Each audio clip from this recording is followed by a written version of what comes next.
Middle class रसोई में महंगा खाना बनाने वाली 5 बहुएं। शाम का समय है। माहौल में हल्की ठंडक है, लेकिन अपने 2 कमरों, एक छोटी रसोई और एक हॉल वाले घर में बैठे प्रभा और संजय के मन में हलचल मची है। कुछ देर खामोश रहने के बाद संजय अपना सिर पकड़कर, अरे क्या किया जाए प्रभा, इन बहुओं को कैसे समझाएं? इनकी जिद से तो घर का बजट ही बिगड़ गया है। समझने को तैयार कहाँ हैं ये तीनों। मैं हर तरीके से समझा कर हार गई हूँ।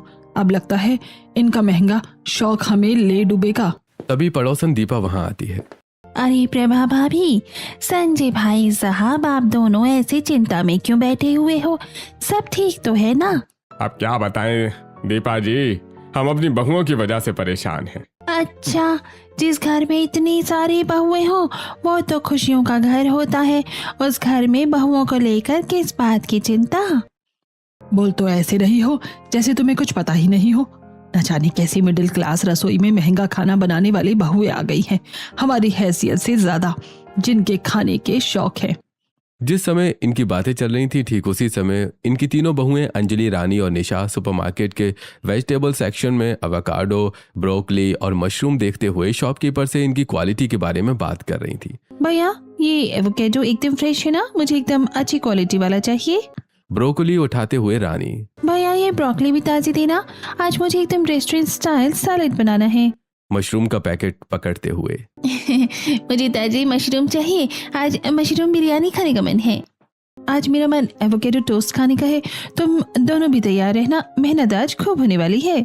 वो तीनों एवोकाडो, ब्रोकली और मशरूम लेकर आगे बढ़ती हैं और इलेक्ट्रॉनिक सेक्शन के सामने रुकती हैं, जहां डिस्प्ले में महंगा टोस्टर, ग्राइंडर और ओवन देखने के बाद, हे भगवान, काश हमारे पास भी ऐसे किचन अप्लायंस होते। न जाने कब हमारे जैसे गरीबों की रसोई में ये सब आएगा। चिंता मत करो देवरानी जी, आज आने दो तो इन दोनों को काम से, मैं बात करूंगी। ऐसे थोड़ा ना चलता है। गरीबों वाली रसोई में महंगा खाना बनाना है तो महंगे किचन अप्लायंस भी तो जरूरी है। बिल्कुल जिठानी जी, सही कह रही हैं आप। बिना सही अप्लायंस के शेफ का काम अधूरा है। किचन अप्लायंसेस के बारे में बात करते हुए वो तीनों घर पहुंचती हैं। तब तक दीपा वहां से अपने घर जा चुकी होती है। हॉल में बैठे उनके सास ससुर उन्हें टोकते हैं। आ गई बहुओं महंगी सब्जियां खरीद कर। मम्मी जी, अब हमें महंगा खाना खाने का शौक है तो महंगी सब्जियां तो खरीदनी ही पड़ेंगी ना। मम्मी जी, आप फिक्र मत कीजिए, हमारे बनाए महंगे खाने का स्वाद किसी 5 स्टार होटल से कम नहीं होगा। चलो चलो, बातों में समय मत गवाओ। महंगा खाना बनाने में बहुत वक्त लगता है और आज तो हमें 3 तरह का महंगा खाना बनाना है। वो तीनों फटाफट रसोई में पहुंच जाती हैं। पुराना जंग लगा गैस चूल्हा, टूटी बर्तन की जाली, एक कढ़ाई, एक भगोना, एक प्रेशर कुकर और एक फ्राई पैन। रसोई की हालत देखकर ही पता चल रहा है कि रसोई गरीब की है। वो तीनों अपने अपने काम में व्यस्त हो जाते। अंजलि फ्राई पैन पर ब्रेड सेकने लगती है क्योंकि टोस्टर नहीं है। रानी मशरूम बिरयानी के लिए चावल साफ करने लगती है और निशा ब्रोकली चॉप करने लगती है। ठीक उसी समय उनके पति कपिल, सुभाष और आकाश, देवर दीपक और विजय काम से थके हारे घर लौटते हैं। बहुत थक गया हूँ, आज बहुत काम था। फैक्ट्री में सिलाई का काम आज खत्म होने का नाम ही नहीं ले रहा था। किचन की तरफ देखते हुए दीपक, आज किचन से कुछ अलग ही खुशबू आ रही है। क्या पक रहा है? क्या पक रहा है मत पूछो, बहुओं की महंगी साहब वाली फरमाइशें पक रही हैं। अब ये सुनकर वो पांचों बाथरूम जाकर हाथ मुंह धोकर वापस आते हैं और प्रभा और संजय के साथ हॉल में बैठ जाते हैं। कुछ देर बाद जब उनसे भूख बर्दाश्त नहीं होती तो, अरे भाई, आज तो बहुत ज्यादा भूख लगी है, खाना बनाने में कितना टाइम और लगेगा? आज तो इन्होंने टिफिन में भी सिर्फ 2 रोटियां दी थी, उससे पेट नहीं भरा। कुछ देर बाद वो सभी बार बार दीवार घड़ी की ओर देखने लगते हैं। अरे भाई बहू, अब तो 9 बज गए हैं, अब तक तुम्हारा खाना तैयार नहीं हुआ क्या? अब क्या बताऊं, आज फिर ये बहुएं वही महंगा खाना बना रही हैं। टाइम तो लगेगा ही। अरे भाभी, कितना टाइम लगेगा? भूख के मारे हमारे पेट में चूहे कूद रहे हैं। तभी किचन से तीनों बहुएं एवोकाडो टोस्ट, ब्रोकली सैलेड और मशरूम बिरयानी लेकर बाहर पहुंचती हैं और बस अब जूहो को कहो कि शांत हो जाए, हम खाना बनाकर ले आए हैं। देखो आज हमने क्या बनाया है। वो तीनों जल्दी जल्दी सबके सामने थालियां लगाकर अपना अपना बनाया महंगा खाना सर्व करती हैं। अरे ये क्या बना के लाई हो तुम सब? देख लो, ये खास महंगा खाना है। मैंने तुमको कितनी बार मना किया है कि हमें ऐसा महंगा खाना मत खिलाया करो। हम गरीब लोग हैं, हमें तो वही गरीबों वाला सादा खाना, दाल चावल और सब्जी रोटी ही सूट करता है। सही कहा, हमें दिन भर मजदूरी करनी होती है, जो कि बहुत मेहनत का काम है। ये महंगा खाना खाकर ऐसा लगता है जैसे ऊंट के मुंह में जीरा, पेट ही नहीं भरता। अजीब लोग हो, महंगा स्वादिष्ट खाना मिल रहा है तो नखरे कर रही हो, नहीं मिलता तब पता चलता तुमको। अरे भाई खा लो बेटो, भले ही शिकायत जितनी भी हो, बहुएं महंगा खाना तो स्वादिष्ट बनाती है। पापा जी, आपको हमारा खाना पसंद भी है और फिर हजारों शिकायतें भी हैं। बहुओं, शिकायत तुम्हारे खाने से नहीं है, शिकायत तो अपनी गरीबी से है। घर में जितनी कमाई होती है वो सब तो तुम्हारे इस महंगे खाने में ही खर्च हो जाता है। बचत के नाम पर कुछ भी नहीं है। अभी तो दोनों बेटों की शादियां भी करनी है। उन्हें उन तीनों की बनाए महंगे खाने से नाराजगी तो थी, लेकिन उन्हें वो खाना पसंद भी आता है।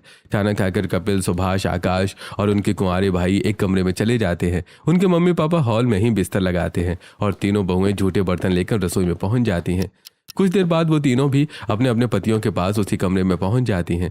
बर्तन साफ करने के बाद अंजलि अपने पति कपिल के बगल में उसके बिछौने पर बैठती है। एक बात बताइए ना, इस महीने की सैलरी कब मिलेगी? तुम तो जानती ही हो, हर महीने की पहली तारीख को मिलती है। क्या इस बार जल्दी नहीं मिल सकती? क्यों, क्या काम है? आज हम तीनों देवरानी जब मार्केट गई थी तब हमने मिक्सर, ग्राइंडर, जूसर, ओवन और कई किचन अप्लायंस देखे। हमें वो खरीदने हैं। निशा अपने पति आकाश के बगल में उसके बिछौने पर उसका हाथ पकड़ते हुए, मुझे किचन के लिए एक नया अप्लायंस चाहिए। क्या उनकी क्या ही जरूरत है? हम वैसे ही मेहनत कर करके मर रहे हैं और तुम हमारे पैसे इन सब चीजों में उड़ा रही हो। उड़ा नहीं रही हो, तुम भी तो वो खाना खाते हो, तुम्हें भी तो महंगा खाना पसंद आता है। अब महंगा खाना बनाना है तो किचन में महंगे अप्लायंस भी तो होने चाहिए ना। नहीं, मुझे ये अमीरों वाले शौक नहीं पालने। तुम बस खाना बनाओ, वही हमारे लिए बहुत है। कपिल और आकाश की बातें सुनने के बाद रानी कुछ बोल ही नहीं पाती। अब अपने अपने पतियों से गुस्सा होकर वो तीनों दूसरे कमरे में जाकर सो जाती हैं। उस दिन के बाद अपने पतियों से नाराज वो तीनों उनसे ठीक से बात नहीं करती। और फिर एक दिन दोपहर के समय वो तीनों दाल चावल बनाते हुए, महंगा खाना सबको खाना है, फिर महंगे अप्लायंस से न जाने इन्हें क्या ही दिक्कत है। छोड़ो ना जेठानी जी, वो समझेंगे नहीं। तभी अचानक गैस की आंच बुझ जाती है। अरे गैस खत्म हो गई। जेठानी जी, मम्मी जी से बोलिए गैस खत्म हो गई है। तीनों बहुएं हॉल में बैठी अपनी सास के पास खाली सिलेंडर लिए हुए जाती हैं। मम्मी जी, गैस खत्म हो गई है, नया सिलेंडर मंगवा लीजिए। क्या फिर से? अरे बहू, तुम लोगों के आने से पहले तो ये गैस 1.5 महीने चलती थी, अब तो 2 हफ्ते भी नहीं चल रही है। मम्मी जी, अब खाना बनेगा तो गैस तो खर्च होगी ना। वो तीनों बिना ज्यादा बात किए हुए वापस रसोई की तरफ मुड़ जाती हैं। प्रभा खाली गैस सिलेंडर लेकर पड़ोसन दीपा के घर जाती है और उसके घर का दरवाजा खटखटाती हुई, दीपा, ओ दीपा, क्या तुम्हारे यहाँ गैस सिलेंडर है? दीपा दरवाजा खोलती है और, हाँ भाभी जी, है तो सही, पर एक बात समझ में नहीं आ रही, आपके 2 हफ्ते टंकी क्यों लग रही है? अब क्या बताऊं दीपा, हमारे गरीब घर में ये जो महंगा खाना खाने वाली बहुएं आ गई है ना, इतनी गैस चलाती हैं कि 5 दिन में ही सिलेंडर खाली कर देती हैं। दीपा प्रभा से खाली सिलेंडर लेकर उसे सिलेंडर दे देती है। भरे सिलेंडर के पैसे देकर प्रभा वो सिलेंडर लेकर घर वापस आ जाती है और रसोई में पहुंचकर गैस सिलेंडर से रेगुलेटर जोड़ देती है और फिर उसकी तीनों बहुएं आधा पका खाना बनाने लगती हैं। उसी दिन शाम के समय हॉल में बैठे प्रभा और संजय, 3 बहुएं तो हमारी खबू है ही, न जाने जो छोटी बहू आएगी वो कैसी होगी। कमरे में बैठी उनकी तीनों बहुएं उनकी बातें सुनकर उनके पास भागी आती हैं। क्या मम्मी जी, आप देवर जी की शादी करने वाली हैं? अरे देखो तो, इतने दिनों से हमसे ढंग से बात नहीं कर रही थी और देवर की शादी का नाम सुनते ही कैसे खुशी से उछल पड़ी। अरे पापा जी, आप समझे नहीं, देवर जी की शादी होगी तो घर में मेहमान आएंगे, सबके खाने का इंतजाम करना पड़ेगा, तब तो हम ही मेन्यू डिसाइड करेंगे ना। हे भगवान, अगर देवर की शादी में तुम बहुओं ने मेन्यू डिसाइड किया तो हमें घर गिरवी रखना पड़ जाए। शादी की सजावट से ज्यादा खर्चा तो तुम्हारे खाने में ही हो जाएगा। इसका मतलब पापा जी, आप सच में देवर जी की शादी करने वाले हैं? अरे हाँ, एक नहीं, दोनों देवरों की। आज मैं अपने दूर के रिश्तेदार के घर गया था, उन्होंने मुझे 2 लड़कियां बताई जिन्हें हम देखने जाने वाले हैं। अगर मामला फिट बैठ गया तो एक ही महीने में दोनों भाइयों की शादी कर देंगे। वैसे शादी तो करनी ही पड़ेगी, वरना हमारी सारी बचत तुम्हारे महंगे खाने में ही खर्च हो जाएगी। क्या कहा मम्मी जी आपने? अरे बहू, मैं तो मजाक कर रही थी। सच तो ये है कि बहू, जो बात मजाक में कही जाती है वही असली बात होती है। अगले दिन सुबह सुबह संजय और प्रभा अपने 5 बेटों को लेकर लड़की देखने पहुंच जाते हैं और रात होने पर घर वापस आने के बाद जब वो 5 अपने कमरे में जाते हैं तो तीनों बहुएं अपने कमरे से निकलकर उनके पास पहुंच जाती हैं। देखिए आपने, लड़कियां कैसी थी? अरे लड़कियां तो सुंदर हैं, लेकिन मुझे लगता है वो भी तुम्हारी तरह ही होंगी। मेरी तरह मतलब? अरे मतलब जब हम गए थे तो उन्होंने एक से एक महंगे डिशेस से हमारा स्वागत किया। अरे वाह, फिर तो हम पांचों देवरानी जेठानी मिलकर आप सबको बढ़िया बढ़िया महंगा खाना खिलाया करेंगे। तभी कपिल अपना सिर पकड़ लेता है और वो सभी हंसने लगते हैं। कुछ दिनों बाद ही दीपक और विजय की भी शादी हो जाती है। गृह प्रवेश के बाद एक कमरा शिवानी और दीपक और दूसरा कमरा कंचन और विजय को हो जाता है और तीनों बड़ी बहुएं और उनके पति हॉल में आ जाते हैं। शादी की अगली सुबह सब लोगों के जागने से पहले शिवानी और कंचन रसोई में पहुंचती हैं और अरे बाप रे, शादी की वजह से इतने दिनों से हमने महंगा खाना नहीं खाया। आज तो हम अपने ससुराल वालों को पहली रसोई में ही महंगा खाना खिलाकर चौंका देंगे। बिल्कुल दीदी, उन्हें बता देंगे कि हम गरीब भले हैं लेकिन हमारे खाने का स्वाद अमीरों जैसा है। वो दोनों जैसे ही रसोई का पुराना सा कैबिनेट खोलती हैं तो वहां रखा शेजवान मसाला, शेजवान चटनी और एवोकाडो देखकर चौंक जाती हैं। अरे वाह, शेजवान मसाला, शेजवान चटनी और ये एवोकाडो। कंचन देखो, लगता है हमारा ससुराल भी महंगा खाना खाने का शौकीन है। नहीं दीदी, उन्हें पता चल गया होगा कि हम महंगा खाना अच्छा बनाते हैं, इसीलिए उन्होंने पहले से ही तैयारी करके रखी होगी। अब चलो जल्दी से खाना बनाना शुरू करते हैं। अब वो दोनों फटाफट एवोकाडो मैश करके उसमें शेजवान मसाला मिक्स करते हैं।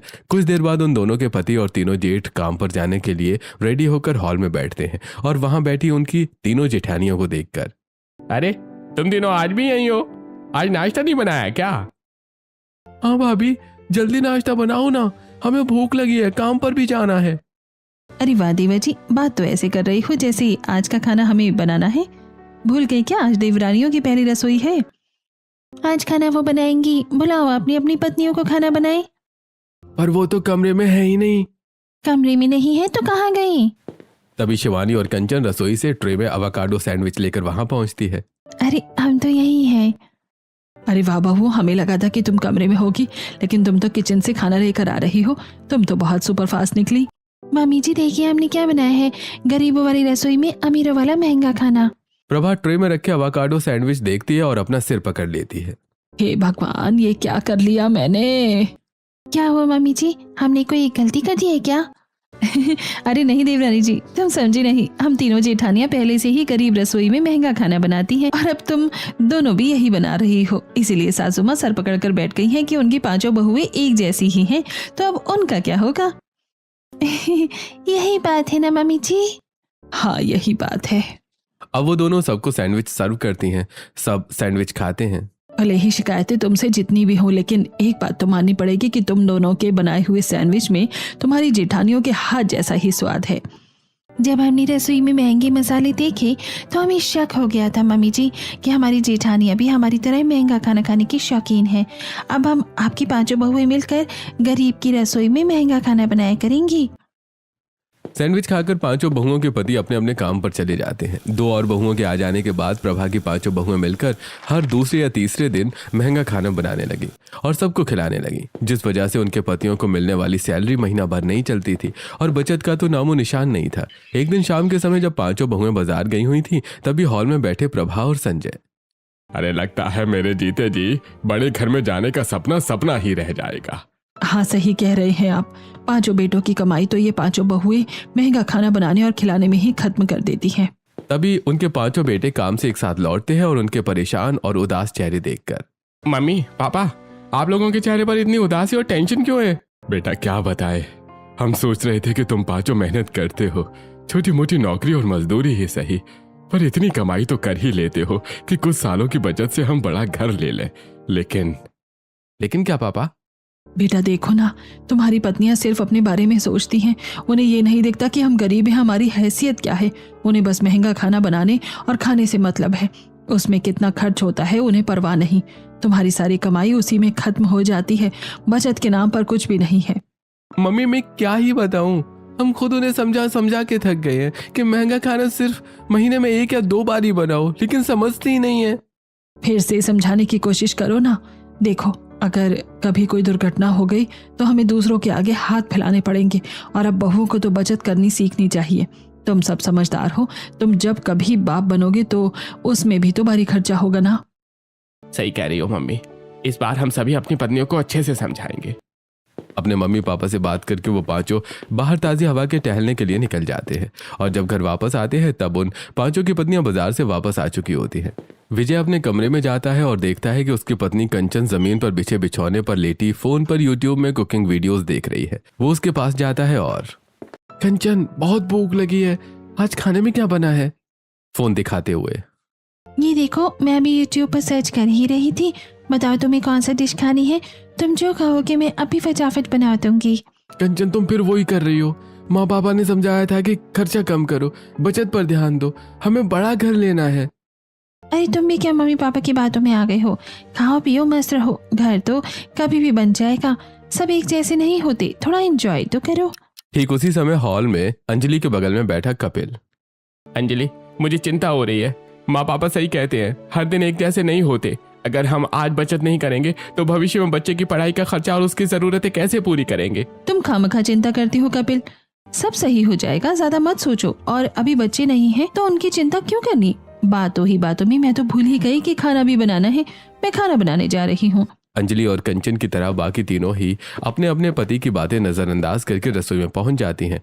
पांचों बहुओं पर किसी के समझाने का कोई असर नहीं हो रहा था। फिर एक दिन वो पांचों मार्केट से जब महंगी सब्जियां, पनीर और मसाले खरीद कर घर वापस लौट रही थी, तभी एक रेस्टोरेंट के बाहर अचानक अंजलि रुकती है और पेट पकड़कर, अरे मुझे जोर से वॉशरूम आई है, क्या करूँ? रेस्टोरेंट की तरफ इशारा करते हुए। वो देखो रेस्टोरेंट, उनका वॉशरूम यूज कर लेते हैं। वो पांचों रेस्टोरेंट के अंदर जाती हैं। जब तक अंजलि रेस्टोरेंट के वॉशरूम में थी तब तक वो चारों रेस्टोरेंट के मेन्यू कार्ड पर लिखे डिशेस के नाम पढ़ती हैं और सबकी आंखें चमक उठती हैं। अरे वाह, देखो तो, मैं तो यहाँ सिर्फ जिठानी की वजह से आई थी, लेकिन इन अमीरों वाली महंगी डिशों को देखकर कितने शानदार आइडिया मिल रहे हैं। तो आपको महंगी डिशेस खाने का शौक है और मुझे महंगी डिशेस बनाकर खिलाने का शौक है। अब हमें महंगी सब्जी और बाकी के इंग्रेडिएंट्स ले लिए हैं, तो उन्हीं में से कुछ यूनिक सा बनाएंगे। अंजलि के वॉशरूम से बाहर आने के बाद वो पांचों घर वापस लौट जाती हैं। वो पांचों जैसे ही हॉल में पहुंचती हैं, वहां बैठी उनकी सास शिवानी के हाथ में महंगी सब्जियां, मसाले और पनीर से भरा झोला देखकर, ये क्या उठा लाई बहू, ये सब क्या है? मम्मी जी, पनीर है और कुछ मसाले भी हैं। आज हम आपको ऐसी महंगी डिश बनाकर खिलाएंगे जो आपने पहले कभी नहीं खाई होगी। अंजलि और रानी को अचानक घबराहट होती है। वो दोनों बाथरूम की तरफ भागती हैं और वहां पहुंचकर उल्टी करने लगती हैं। उनके पीछे उनकी सास कंचन और तीनों देवरानियां भी वहां पहुंचती हैं और उन्हें उल्टी करता देखकर, क्या हुआ बहू? मैं कितना मना करती हूँ कि बाहर का मत खाया करो, या अनाप शनाप महंगा खाना मत बनाया करो, लेकिन तुम मानती ही नहीं हो। अरे मम्मी जी, ऐसी बात नहीं है। तो फिर कैसी बात है? तुम लोग मेरी बात क्यों नहीं मानती हो? अरे मम्मी जी, आप दादी बनने वाली हो। क्या मैं क्या सच में दादी बनने वाली हूँ? हाँ, ये खुशखबरी मैं आज सुबह ही आपको देना चाहती थी, लेकिन मौका ही नहीं मिला। हाँ ना मुझे। अरे वाह बहू, तुमने तो मेरा दिल खुश कर दिया। तभी दीपा वहां आती है और सब बातें सुन लेती है। अरे वाह, तो तुम्हारी बहुएं प्रेग्नेंट हैं, तुम दादी बनने वाली हो प्रभा। इसी खुशी में तुम मोहल्ले वालों को मिठाइयाँ खिलाओ। आंटी जी, मिठाई नहीं, आज सब महंगी वाली मिठाई खाएंगे। मैं सबको एप्पल पाई बनाकर खिलाऊंगी। ये खुशखबरी तो मुझे एक झटके की तरह मिली है। अपने कहे अनुसार कंचन बाजार से अगले दिन महंगे एप्पल लाती है और रसोई में एप्पल पाई बनाकर मोहल्ले वालों को खिलाती है। अपनी बहू की फिजूल खर्ची देखकर प्रभा का दिल बैठ जाता है। वो उदास होकर दीपा के घर जाती है। हॉल में बैठी दीपा प्रभा की उदासी समझकर, क्या हुआ प्रभा, तुम उदास क्यों लग रही हो? तुम्हारे चेहरे पर दादी बनने की खुशी नहीं है? अब मैं दादी बनने की खुशी मनाऊं या कब मनाऊं? जो माँ बनने वाली है उसे अपने बच्चे के भविष्य की चिंता नहीं है। वो मेरे बेटे की सारी कमाई सिर्फ महंगा खाना बनाने में उड़ा देती है। उसे अपनी हैसियत पता नहीं है। तुम समझाती क्यों नहीं उन्हें? मैं समझा समझा कर थक गई हूँ दीपा। अब तुम ही मेरी बहुओं को समझा कर देखो, शायद तुम्हारी बात समझ जाए। ठीक है, तुम चिंता मत करो, मैं आज शाम को तुम्हारे घर आऊंगी और उनसे बात करूंगी। जिस समय दीपा और प्रभा की बातें चल रही थी उसी समय दुकान के बाहर बैठा वॉचमैन की नौकरी कर रहा कपिल, मेरी पत्नी मेरी बात नहीं सुनती है। अब खर्चे बढ़ेंगे, जेब में 1 रुपया नहीं है। अब मैं किसके आगे हाथ फैलाऊंगा? तभी एक आदमी दुकान के अंदर आता है और कुछ देर बाद दुकान के मालिक अंकित को चाकू दिखाकर गले से पैसे लेकर दरवाजे से बाहर भागता है। अंकित उस चोर के पीछे पीछे दुकान के बाहर आता है। अरे पकड़ो उस चोर को, चोर चोर चोर चोर! अंकित की बात सुनकर कपिल हड़बड़ाकर उसके पीछे भागता है। तभी सामने से पानी पीता हुआ चला आ रहा उसका छोटा भाई सुभाष उस चोर को दबोच लेता है। अरे कहाँ जाएगा मुझसे बचकर? हम दोनों भाइयों के होते हुए तूने सोच भी कैसे लिया कि तू इस दुकान में चोरी कर सकता है? अंकित तुरंत पुलिस को कॉल करता है और पुलिस वाले आकर उस चोर को अपने साथ ले जाते हैं। सुभाष कपिल के पास आता है और भैया कहाँ खोए हुए थे आप? वो तो अच्छा हुआ सही वक्त पर मैं आ गया, नहीं तो हमारी नौकरी भी जाती और हमें जेल भी जाना पड़ सकता था। अरे बस तेरी भाभी के बारे में सोच रहा था कि आखिर वो बचत करना कब सीखेगी। अरे भैया मुझे भी अब इसी बात की चिंता रहती है। अब घर में नन्ही किलकारियां गूंजेंगी तो खर्चे बढ़ेंगे, कैसे क्या मैनेज होगा समझ नहीं आ रहा है। जिस समय पांचों बहुएं सास और अंजलि और रानी के पति बचत को लेकर चिंता में डूबे हुए थे, उसी समय किचन में वो पांचों पनीर के पराठे, शीर खुरमा और डम्पलिंग्स बना रही थी। अगर मेरी बेटी हुई तो मैं उसे भी अपनी तरह ही महंगा शाही खाना बनाना सिखाऊंगी, और अगर बेटा हो तो उसे बड़ा शेफ बना देंगे। तभी दीपा वहां आती है और दोनों की बात सुनने के बाद, तुम दोनों अपने बेटे या बेटी को शेफ तो तभी बना पाओगी जब हाथ में कुछ बचत होगी। तुम लोग तो पूरी कमाई महंगे खाने में उड़ा देती हो। मम्मी जी ने क्या हमारी चुगली आपसे की है? आने दो उन्हें, मैं बताती हूँ। बहू तुम्हारी सास तुम्हारी भलाई चाहती है, तुम्हें नहीं लगता कि तुम्हें अच्छे घर में रहना चाहिए? बच्चों का भविष्य सुरक्षित करना चाहिए, सारी कमाई ऐसे उड़ाना ठीक नहीं है। आंटी जी हमें ज्ञान देने की जरूरत नहीं है, अपना घर देखो, हमारे घर की चिंता छोड़ो। उनकी बातें सुनकर दुखी मन से दीपा और अपने घर वापस लौट जाती है। कुछ देर के बाद गैस खत्म हो जाती है। हड़बड़ाई हुई शिवानी हॉल में बैठे अपने सास ससुर के पास जाती है और मम्मी जी गैस खत्म हो गई है। अब मैं किसी से गैस मांगने नहीं जा सकती, सबकी बातें सुननी पड़ती हैं। तो फिर खाना कैसे बनेगा? ठीक है मैं लेकर आता हूँ।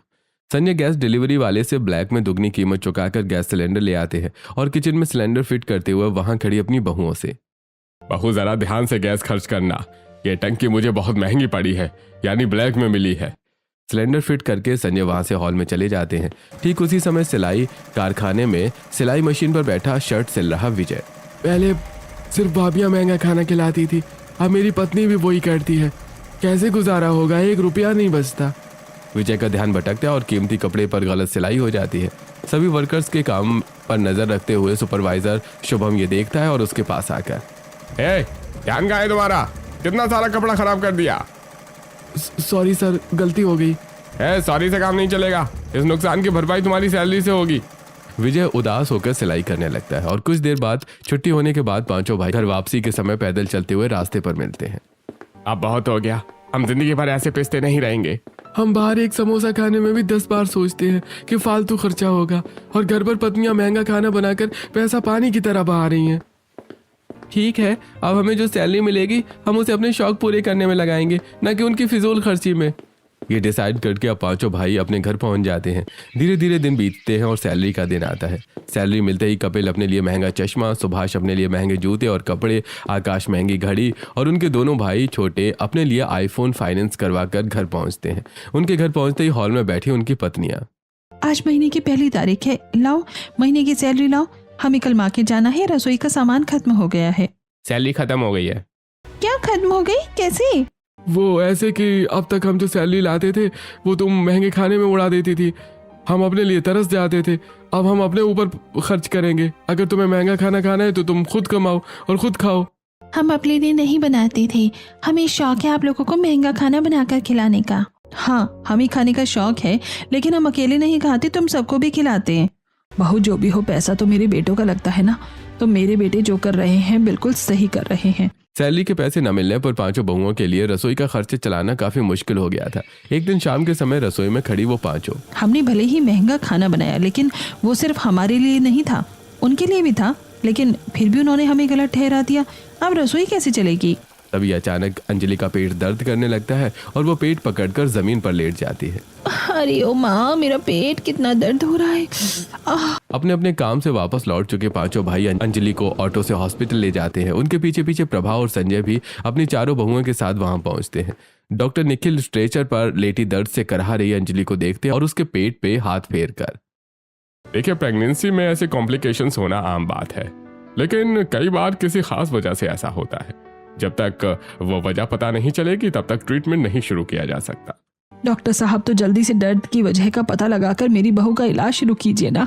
मैं टेस्ट लिख देता हूँ, टेस्ट काफी महंगे होंगे, आप पैसे जमा करवा कर टेस्ट करवा लीजिए, रिपोर्ट देखकर मैं इलाज शुरू करूंगा। हमारे पास तो इतने पैसे नहीं हैं।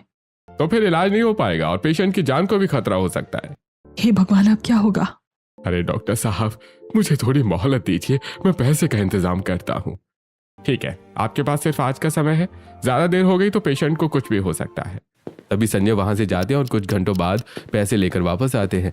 अंजलि के सभी टेस्ट होने के बाद डॉक्टर उसका इलाज शुरू करते हैं, जनरल वार्ड के बेड पर लेटी अपने पास खड़े संजय को देखकर। पापा जी, आप तो बड़े छुपे रुस्तम निकले। हम जब आपसे पैसे मांगते थे तब तो आप मना कर देते थे, फिर ये पैसे कहाँ से आ गए? बहू, ये पैसे मैंने बचा कर नहीं रखे थे, ये मैंने घर गिरवी रखकर उधार लिए हैं, क्योंकि मुझे मेरी बहू अपने घर से ज्यादा प्यारी है। तभी अंजलि शर्मिंदगी से सिर झुका लेती है। देखा भाभी, अगर तुम बचत करती तो आज ये नौबत नहीं आती। सही कहा देवर जी, गलती हमारी है। और हमने भी तुम्हें सही से समझाने की बजाय पैसे अपने शौक पर उड़ाए। अगर तुम समझ जाती तो आज हम इस स्थिति में ना होते। अरे जो बीत गया है और जो नहीं हो सका उसके बारे में अब बात क्यों कर रहे हो?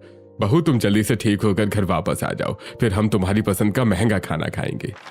अब अगले 3 दिनों बाद अंजलि ठीक हो जाती है और डिस्चार्ज होकर घर वापस लौट आती है। वहीं 5 बहुएं कमरे में इकट्ठा होती हैं।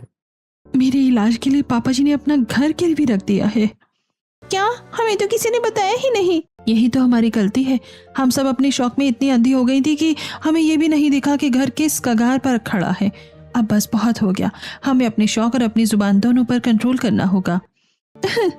अंजलि दीदी सही कह रही है, घर की बचत के बारे में सोचना हमारी भी जिम्मेदारी थी। हम बहुत शर्मिंदा हैं सब, आज के बाद हमें अपनी इस आदत को बदलना ही होगा।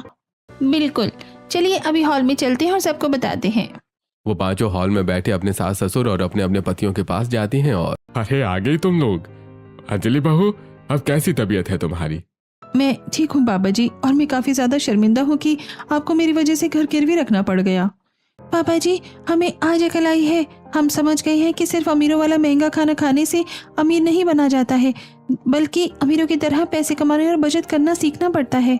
अच्छा, तो क्या इरादा है आप 5 का? इरादा तो पक्का है, पर रास्ता समझ नहीं आ रहा। देखो, अगर तुम्हें अमीरों वाला खाना बनाने और खाने का इतना ही शौक है तो क्यों ना एक छोटा सा ढाबा या रेस्टोरेंट ही खोल लो। हाँ, हॉस्पिटल के इलाज के बाद जो पैसे बच गए थे, हम उन पैसों से एक छोटा सा ढाबा खोल सकते हैं। वाह, यह आइडिया हमें पहले क्यों नहीं आया? एक तो ये एकदम परफेक्ट है। अरे बहू, सबसे अच्छा आइडिया अक्सर सबसे आखिरी में ही आते हैं। तो क्या ख्याल है, खोल दें तुम लोगों के लिए रेस्टोरेंट? पापा जी, अब कोई संकोच नहीं, हम अपने महंगे खाने के शौक को अपनी मेहनत की कमाई का जरिया बनाएंगे।